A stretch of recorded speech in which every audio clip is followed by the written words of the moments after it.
நாங்கள் எப்படி இந்த ஸ்பாட் நாங்கள் பார்த்தோம் அப்படின்னா ட்ரெக் தமிழ்நாடு அப்படின்ற ஒரு சைட்டில் புக் பண்ணி ஒரு 7 மெம்பர்ஸுக்கு புக் பண்ணி நாங்கள் வந்தோம். இங்கே வந்தோடனே அந்த பர்டிகுலர் டேட் அன்னைக்கு எங்களுக்கு கன்ஃபார்ம் பண்ணிட்டாங்க, இந்த மாதிரி இந்த டைமுக்கு வந்துடுங்க இந்த ஸ்லாட் அப்படின்னு சொல்லிட்டு. ஸோ நாங்களும் கரெக்டாக இந்த டைமுக்கு வந்துட்டோம். அங்கேருந்து ஸ்டார்டிங்லேருந்து டு த எண்ட் எல்லாமே சூப்பராக கைட் பண்ணாங்க.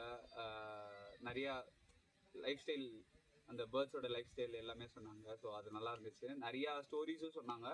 அது வந்துட்டு இன்ஸ்பைரிங்காகவும் இருந்துச்சு. அதுக்கடுத்தது கீழே வாட்டர் ஃபால்ஸ், அங்கே போகிற வழியில் நிறையா ஸ்பாட் பண்ணோம். ஃபுட் பிரிண்ட்ஸு அந்த மாதிரி நிறையா ஸ்பாட் பண்ணோம். அதெல்லாம் கொஞ்சம் எக்ஸைட்டிங்காக இருந்துச்சு. அதுதான் அப்புறம் லீஃபு அதோட பெனிஃபிட்லாம் சொன்னாங்க. இது இந்த மாதிரி நல்லா சேஃப்டியாக கூப்பிட்டு போயிட்டு சேஃப்டியாக வந்தாங்க. ஒன் டே ப்ரியாரே ஃபோன் பண்ணி எங்கே வரணும், ஏதாவது அரேஞ்ச்மெண்ட்ஸ் எதாவது பண்ணணுமா, ஸ்டேக்கோ இல்லை ஃபுட்டு அரேஞ்ச் பண்ணணுமான்னு எல்லாமே ஒன் டே ப்ரியாரே பண்ணிவிட்டு நமக்கு வாட்ஸ்அப்லேருந்து எல்லாமே பண்ணி விட்டாங்க. நம்மளும் அதுக்கேற்ற மாதிரி லொக்கேஷன் கரெக்டாக வந்துட்டோம்.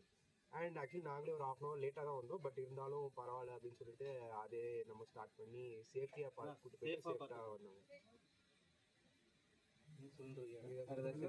மெயினா இவனை இவனே நாங்க கூட்டு போயிட்டு வந்திருக்கோம். அப்ப யாரா இருந்தாலும் சொல்லும் போது கூட அவங்க அவாய்டு. ஓகே.